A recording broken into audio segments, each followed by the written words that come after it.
Lishonile wena wembube leze lengabonwa nati italomuhla ngelwimi lesiswati sitethula bukhoma etindlini tekusakata eSABC eAuckland Park eJozi kanzi lomuhla angihambi ngedwa nginemlingani wami loke waba ngumethuli wetindzaba tesiswati ngaphambilini tisasanza kuqala kusakatwa nokubonga luphele.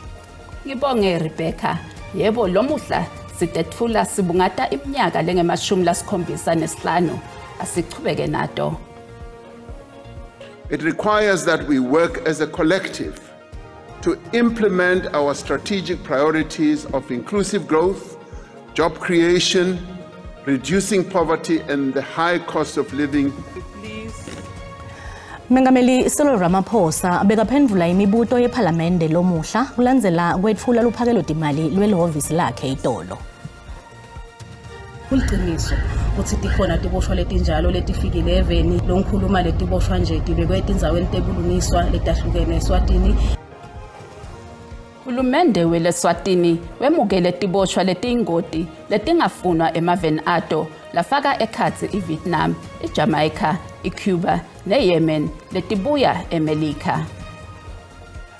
The backline is more direct and more physical in the water channel of the breakdown and the tackle. Ama-Springboks atawutfolana etulu nele Georgia ngemigcibelo enkundleni yetemidlalo eMbombela.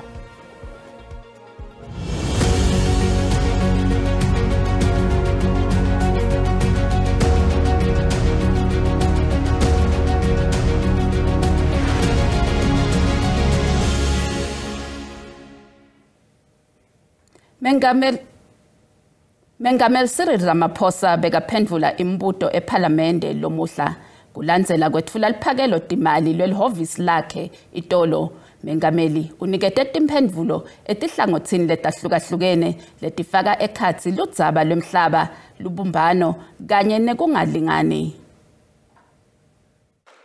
Ludzaba lwemhlaba solo luyindzaba mlonyeni kuleli. Umhlaba uligugu lelibuyisa sithundi kunoma ngabe ngibani. Mengameli Ramaphosa uvetile ukuthi uhulumende loludzaba ulusukumele uyalusebenta. We are supposed also to discount the millions of hectares of land that has also been restored to communities and the many beneficiaries who would have chosen that they would rather take cash rather than the land that they were dispossessed of. Njengoba lo hulumende welihlandla lesikhombisa uhlanganiswe amaqembu lahlukene tepolitiki nemibonelo yahlukene kumcoka kakhulu ukuthi egcineni lemcondo leyahlukene igcine ihlangana ibe ngumcondo munye nenhloso yinye kwendela abantu bakuleli.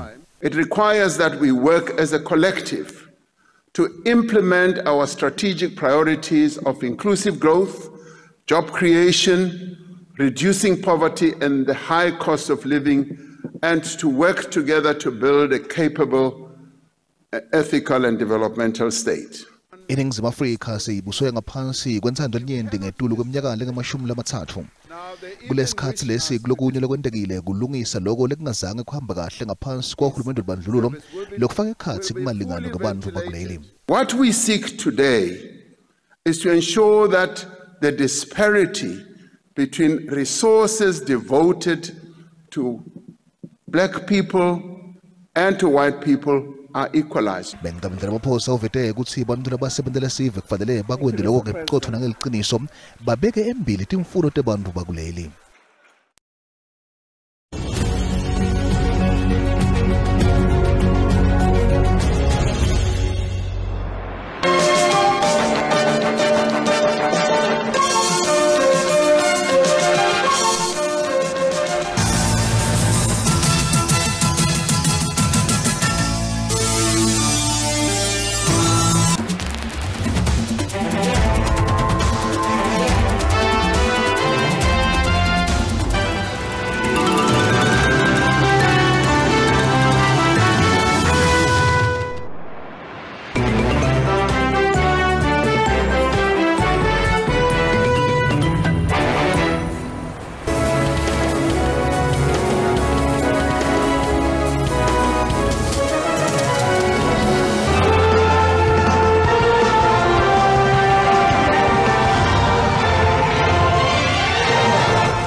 Njengoba lomuhla luphiko lwetindzaba lubungata iminyaka lenge-75 lwaba khona, sibuka tinhlangothi letahlukene letinemfakela kuloko lokugcina kubonwa ngumbukeli ekhaya.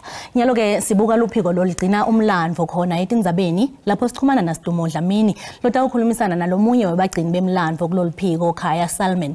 Asesidlulisele tindzambo kuwe Sidumo.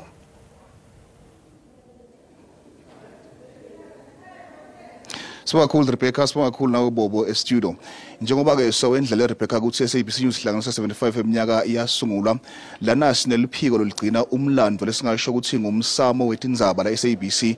Kusichazela kabanti ke lokho esitabe sikhulumisana na Khaya Salman kuva ukuthi ngabe loluphiko lusebenza kanjani futhi yini inzima lolidlalako la endzabeni te-SABC. Sibuye Salman endzabeni Swati la ku-SABC. Ndiyabulela kakhulu bhuti wami. Silicala le TV News Archive.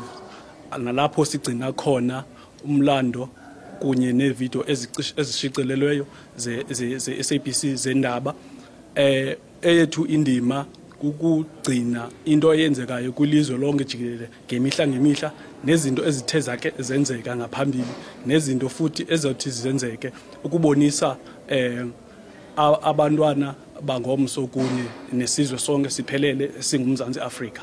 Salman, asikhuluma ngendlela bonakala njengoba ngibona ukuthi la kusule ama tapes lonawo lana ungasichazela silama tapes ehlukene njani ngedigaba tawo njengoba nje iSABC igubha iminyaka no75 SABC News yabakhona. Enkosi kakhulu. Njengoba ubona apha sinendidi ngendidi zamakhasethi apho sigcina khona olushicelelo sithetha ngalo lezi ndaba zalapha eMzantsi Afrika. Apha siqale sinalento kuthiwa yi-card system. Sasuka apho saza kwi-tip leyo kubizwa kuba yi-Humatic. If uyabona apha kungo-1983 apho indaba zokhona ze-Africans. Sasuka apho uphuma kwethu apho ngenxa ye-challenges esinazo siye sangena kwi-beta tape nalapho sikwazi khona ukushicelela i-video ezimbalwa. Siye saphuma apho sangena ku-DVC Pro. I-DVC Pro nalapho isinike khona ukuthi sishicelele izitori ezininzi. Ngafishane nje Salman, yini umehluko lokhona emkhathini kwale tape lena yanyalo nale yalenzala? Le tape le yakudala ibi-tape enkulu kakhulu kodwa inganaso ispace sokuthi sisave izitori ezininzi. Nalapho i-technology yakhula kakhulu kwafumaniseka ixesha ba ayisafumaneke emarket saye sadlula saya kwindawo ezintsha apho sinothenga sishute khona izitori ezininzi.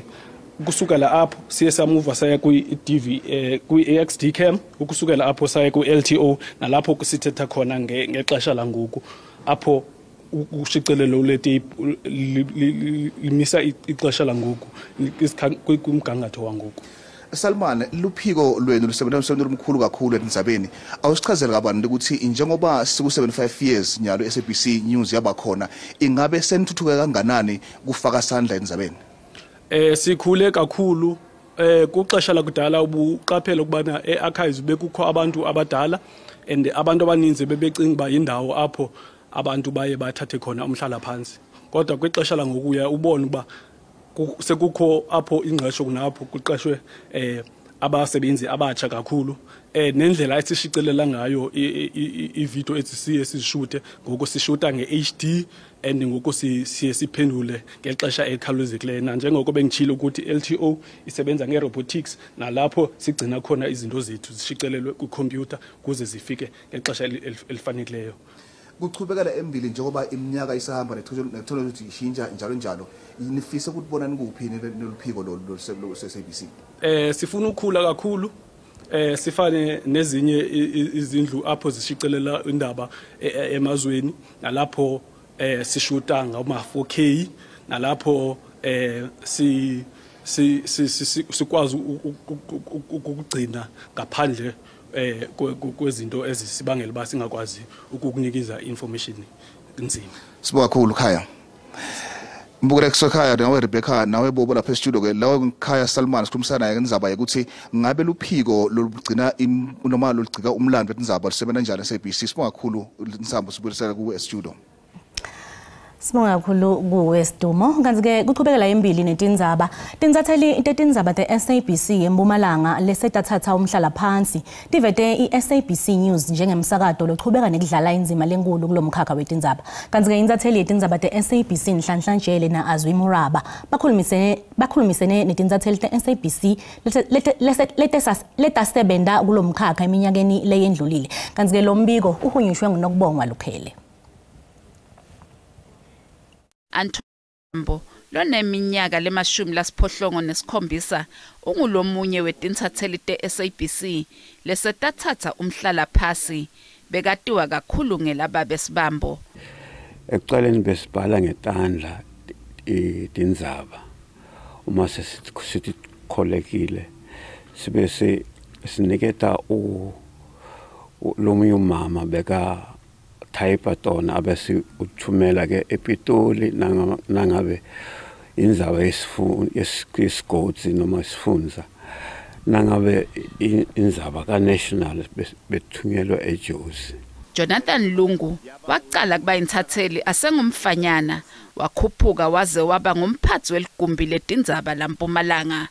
Akuzange kube lula kusukela ngaleso sikhathi ngijoina iSABC nga1995. Bekulukhunyana ngasho nje impela ngoba besihamba indzawo lenze siyothola tindzaba. Stanford Mhlanga lobeka ngumfundzi wetindzaba kumsakato Ligwalagwala FM ngeminyaka wa1988 kuya ku2021. Mhlanga lodume ngeligama lamalume Stan uthi umsebenzi weSABC muhle kakhulu. Ngathi sibonga kakhulu ukuthi SABC ihambe yatofika la. Lobeka intatheli khona la SABC Freddy Ngobe uthi ngetikhathi takhe tintatheli betithandza kucoca indzaba ivakale kahle. Besebena kahle kakhulu lengakuveta ukuthi phambilini noma ngesikhathi sethu bothola tintatheli ukuthi vele tsawuhlonipha lo msebenzi. Hlonipha le profession. Kunginyalo lababukene nekusebenzisa kwelulimi lwesiswati eMpumalanga bathi iSABC neligwalagwala FM badlala inzima lenkulu ekuthuthukiseni nasekulondoloteni lulwimi lwesiswati. Kakhulu kubonga ngekubona umsebenzi lomhlena kangaka lowendiwa ligwalagwala nato tonke tinhlaka letikhona kulondolota lolwimi lwesiswati.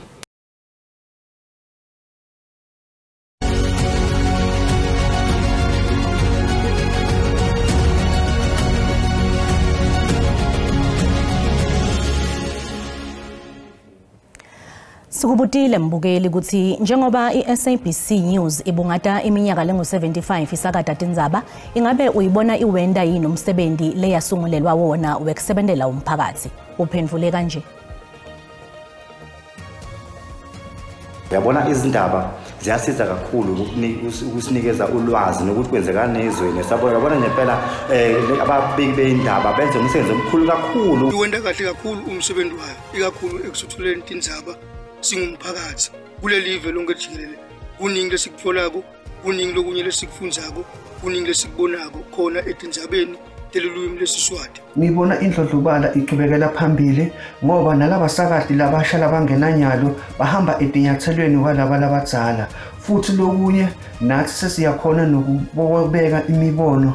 Hayi SABC News ichuba kahle kakhulu umsakato wami ngoba siyabona nathi simaswati represented etindzabeni tanga 5:30 lenganxusa nje ukuthi ngamani nasi bazizamele slot evikini kayi1 lapha ku7 o'clock simaswati singene nisifundzele tindzaba tesiswati. Ngibona iSABC iwenza kahle kakhulu umsebenzi wayo futhi ngibona engazathi useqophelelo eliphezulu ngoba iSABC abasebenzi bakhona bakwazi ukuthatha ngengqondo bekubeke kuleyo ndawo lapho noma kuthuba ungekho kubungathi ubukhona uyibuke lento ngamehla ngqondo abayisuke beyichaza ayiqhubeke njalo iSABC iye phambili. Lona ngumbono wembukeli iSABC ethethwe sifanele uphendvulela ngawo. Sesiphuthumela eveni lelingumakhelwane hulumende weleswatini wemukele tiboshwa letiyingoti letingafunwa emaveni ato lafaka ekhathi iVietnam, iJamaica, iCuba neYemen letibuya eMelika. Hulumende walelive lelingumakhelwane uvumile ukuthi letiboshwa tikhona Komishana wemalungelo eluntu kumhlabuhlangene Volker Turk ukhulume kabanti ngekungena nekuphuma kwebantfu kule live leMelika. Clear, and I've been on public record about the concerns that we have about the process of deportations. It requires due process, for example. It requires proper procedures that ensure the dignity of each and every person, and it requires respect for international human rights law and international refugee law. And for example, if there are people who say that they may be tortured when they are sent back, they cannot be returned. They cannot be deported. So yes, what we need is international human rights law and international refugee law fully respected. Kuqhubeka ngato lethinza leSwatini semukela umhlati wetepolitiki Dr. Siphetho Dlamini lobuya eDuvos eMbombela. Dr. asikubingelele sibonge kakhulu isikhathi sakho. Asibingelele kakhulu ngicamana sibingelele nebabukeli bonke bemsakazo SABC. Dr. ingabe kufika kwaleti boshwa eSwatini kusibeka kuphi isimo setekuphepha kule lave? Anguvede kucela umlomo engcamana ukuthi sinembuto leminingi kunetimpendulo ngalokuthi ngekuya kwalabantu lesingasho ukuthi ngekuhlonipha abaphule umthetho even laseSwatini ungaba sengcuthini lengekho kahle ikakhulu kuphephiseni noma ekuzikeleni emaswati kuletigila mkhuba. Ngaleso sizathu sibonile phambilini nalabanye bakuveta ukuthi ayikho inkinga ukuthi kube khona inkinga ukuthi bafike khona kepha-ke mina ngaba khona ukuthi kufike leti boshwa leti buya emaveni langaphandle eNgqamathu. Ingabe yini lekubangela emave laswele ukuthi emukele leti boshwa leti ingoti njengaleti? Inengizathu encamane lengadisho ikakhulu emave sawukhumbula ukuthi emave onke anebaholi labahlukahlukene nemandla abo ahlukile. So kuyendeka ngesikhathi baholi bemave lathi especially uma ngabe sawukhuluma ngeMelika Donald Trump lokusathi ukuthi nguye mongameli walelive lelo nguye kumbe lesingasho ukuthi ufikile washo ukuthi even naseSwatini akube khona kufika ukuthi kufike letiboshwa kepha-ke angeke sikusho ukuthi kube khona ukukhulunyiswana lokuthide izinto kuvelile lapha nalapha ukuthi kube nema high level engagements phecelezi kepha-ke ngicabanga ukuthi asikubone sonke kulungile ukuthi sikhulume ukuthi ngabe akukabi njalo kube khona ukudepositeka kwaleto diboshwa noma kwalebo bantu labaphule umthetho kulevela eSwatini. Ingabe akawacinzeteli yini lawo mave lokuniketa tiboshwa nguleMelika ngobe naku anesidingo semali akaphakuleki yini emandla ekutimela lawo mave Dr. Kuna into nayo lokuthiwa isovereignty engcamane lengicabanga ukuthi kufuna ukuthi siyibuke ukuthi emave onke atimele ikakhulu ngetepolitiki ikakhulu ngekubuka kwekuthi aphatha njani atiphatha njani wona nebantu balawo mave. Kepha-ke kukhona ukuphuka kwalowo mthetho uma sibuka letento letendakalako kwamanje ikakhulu ngekuhambisa abantu lababuya etiveni letithite baye kuma-prisons noma emajele kulamanye emave.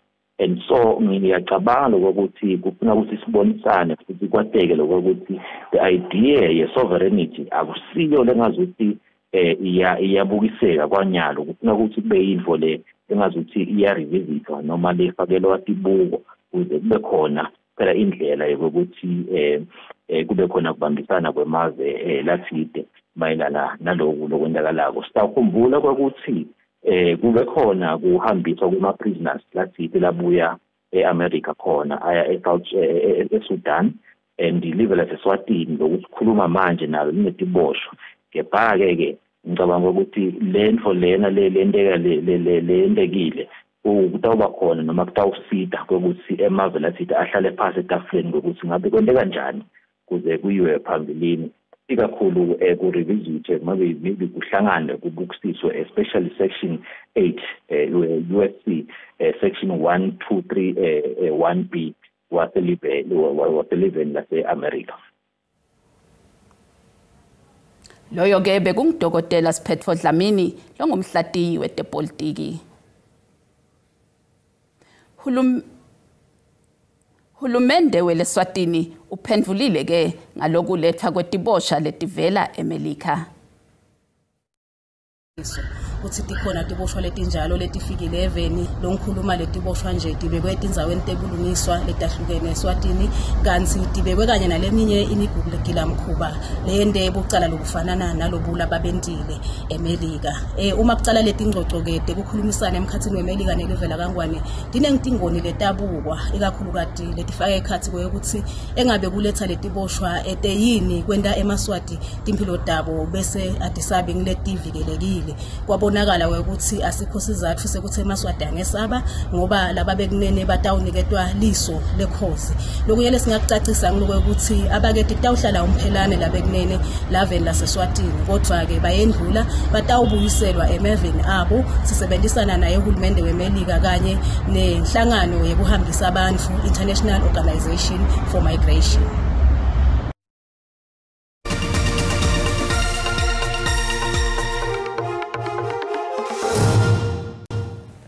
Wemukelekile mbukeli nesigabeni sesibili setindzaba hlala nathi. Tidla ngaloludzala lomuhla Fortunate Mabuza ingabe nisiphatheleni embombela?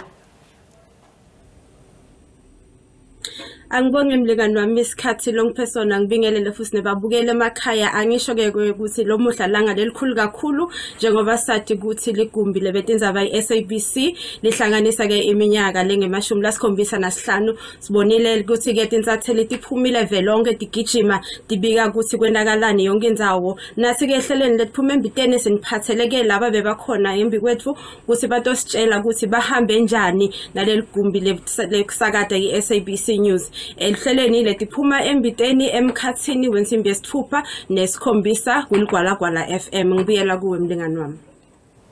Asibonga kakhulu ku Fortunate Phansi embombela kanti ke mbukeli tingako utalomuhla letela maleti tingensimbi yesikhombisa telwimi lesixhosa. Sina nawe mlaleli sitohlangana kusasa ngesikhathi lesifanako sikhona nesimo selitulu ngemva kwetitolo nanto zakhe mathebula busuku lobuhle mbukeli.